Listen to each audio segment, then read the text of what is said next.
पन्हाळा तालुक्यातील सातवेतील post office, पशुवैद्यकीय दवाखाना आणि अंगणवाडीच्या इमारती सुमारे 61 वर्षांपूर्वीच्या दगडी बांधकामातील असून सध्या या इमारती वापरण्यासाठी अयोग्य ठरत आहेत.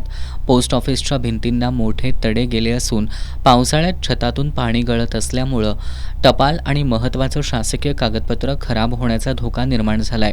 तसंच या ठिकाणी कामासाठी येणाऱ्या ज्येष्ठ नागरिकांच्या सुरक्षेचा प्रश्न निर्माण झालाय. तसंच पशुवैद्यकीय दवाखान्याचीही स्थिती अत्यंत बिकट असून इमारतीची पडझड झाल्यानं जनावरांवर उपचार करणं कठीण झालंय.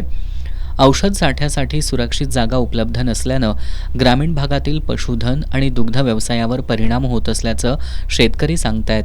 गावातील अंगणवाडीच्या इमारतीचीही अवस्था तशीच आहे. लहान मुलं अशाच जीर्ण अंगणवाडीच्या इमारतीत शिक्षण घेत असून त्यांच्या सुरक्षिततेचा गंभीर प्रश्न निर्माण झालाय. यात ऑगस्ट 2025 रोजी गावातील केंद्रीय प्राथमिक शाळेची जुनी इमारत कोसळण्याची घटना घडली होती. सुदैवानं त्यावेळी विद्यार्थी बाहेर असल्यानं मोठी दुर्घटना टळली होती. त्यामुळं अशा प्रकारची घटना पुन्हा घडू नये यासाठी तातडीनं उपाययोजना करण्याची मागणी नागरिकांमधून होतीये. संबंधित विभागाच्या अभियंत्यांकडून तिन्ही इमारतीचं तातडीनं स्ट्रक्चरल ऑडिट करण्यात यावं. दुरुस्तीच्या पलीकडे गेलेल्या इमारती निर्लेखित करून नवीन इमारतींचं बांधकाम मंजूर करावं.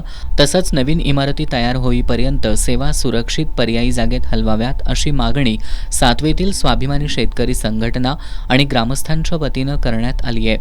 मागण्यांचं निवेदन ग्रामपंचायत प्रशासनाला देण्यात आलंय.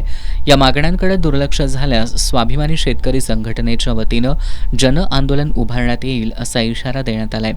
यावेळी शेतकरी संघटनेचे पन्हाळा तालुका अध्यक्ष बाजीराव पाटील, रंगराव शिपुगडे, विजयकुमार सावंत, वसंत वरपे, बबन पानसकर, संजय आंब्रे, विक्रम शिपुगडे, राजू शेलार, प्रणव निकम यांच्यासह अनेक पदाधिकारी आणि ग्रामस्थ उपस्थित होते.